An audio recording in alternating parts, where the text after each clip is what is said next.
ceiling is smaller where I am because there is a stage, which is on purpose. Now, get ready to welcome to the stage, Tomas Ahlbeck!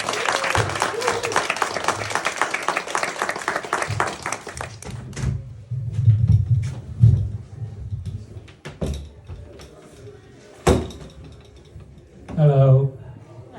Hello. How are you? As if I even care. I have bad news. Our kid's rabbit died.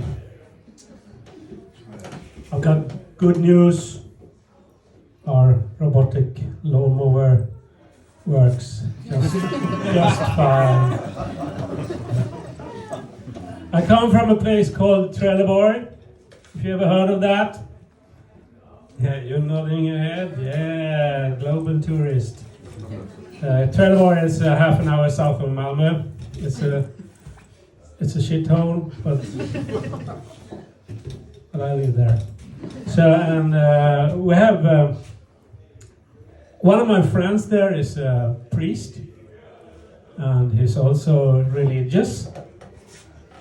So, and he hates his wife. So he thought, but he couldn't really divorce her because, you know, Christians aren't allowed to do that. You know this, until death do you part. So, and he realized he couldn't kill her either. Because it's one of these, you know, you shall not kill. It's one of these commandments they have. So he tried to find solutions, and he realized, well, I have to commit suicide then to get out of this. So he tried that. So the first time it was quite lame.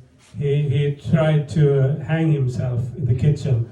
So he had a piece of string and a hook in the ceiling, and put it around his neck, and he stood in the chair. And then he just jumped down. And nothing happened, because the rope was too long. So then he tried to, well, since it's so long, so he started to run with this thing around himself. I'll strangle myself instead. But then the rope got loose from the ceiling, so he just flew away into a wall instead and hit his arm. So then we thought, well, maybe I should do something more drastic then. So he said, well, I'm going to jump out of the balcony, then I'm going to die. Now, he was quite afraid of heights, so he lived at the ground floor. So it was one of these, you know, French balconies, just a door out. So he opened that and jumped out. Nothing happened, he just sprained his leg.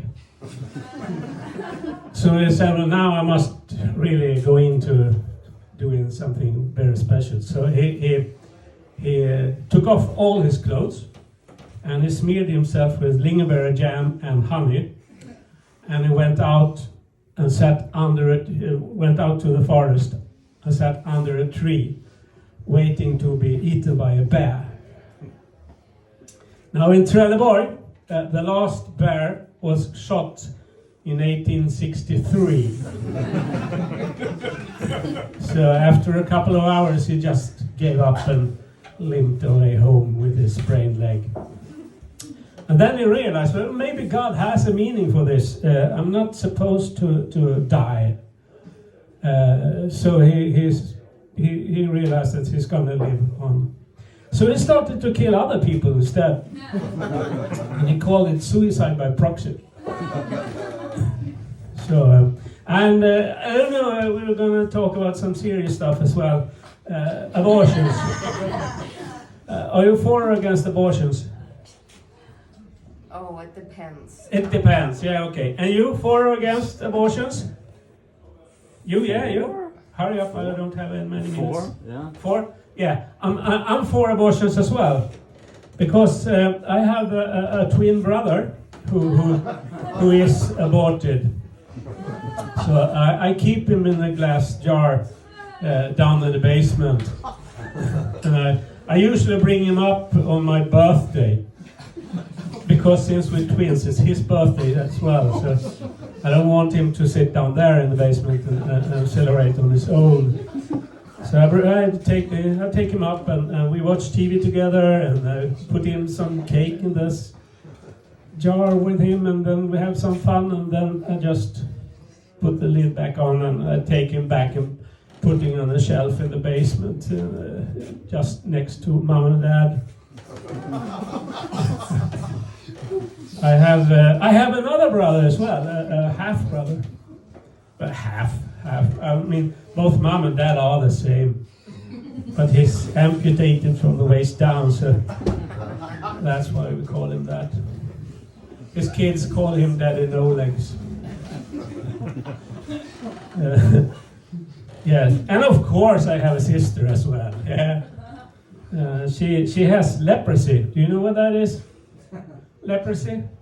Yeah, and there's this disease when you get problems with fingers and things. So she has leprosy, and so she sneezed once, and her head fell off. She died. True story. My wife has cancer.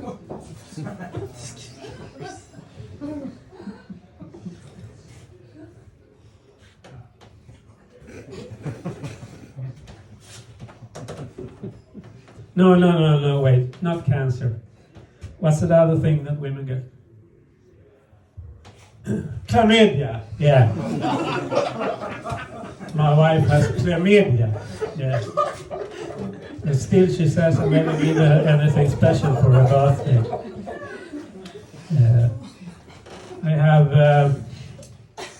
We have down in Trelleborg as well. It's quite fun because I don't know, you don't know much about Trelleborg, but it's like Hillö, but in Sweden.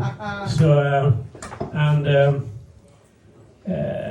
it's quite a trendy town because when a trend comes to Malmö, it only takes like 3 or 4 years before it gets big in Trelleborg. So the latest big thing in Trelleborg is veganism. Yeah, everybody is a vegan in Trelleborg. Even our local cannibals are vegans. They only eat people who are in the vegetative state. Yeah, so you can see them walking around outside the old people's home, waiting for someone to get a stroke. Then it's party. I'm going to finish with talking about we have a daughter, my wife and I. We have a daughter who has diabetes. So whenever we want to have some quality time together, my wife and I, we hide her insulin pen.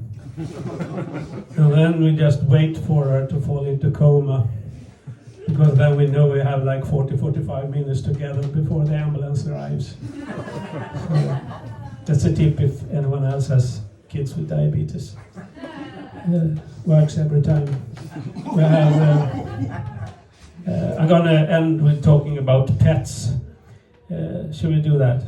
I have 1.5 minutes left, so you can't be without it. So here it comes. Let's talk about pets, right?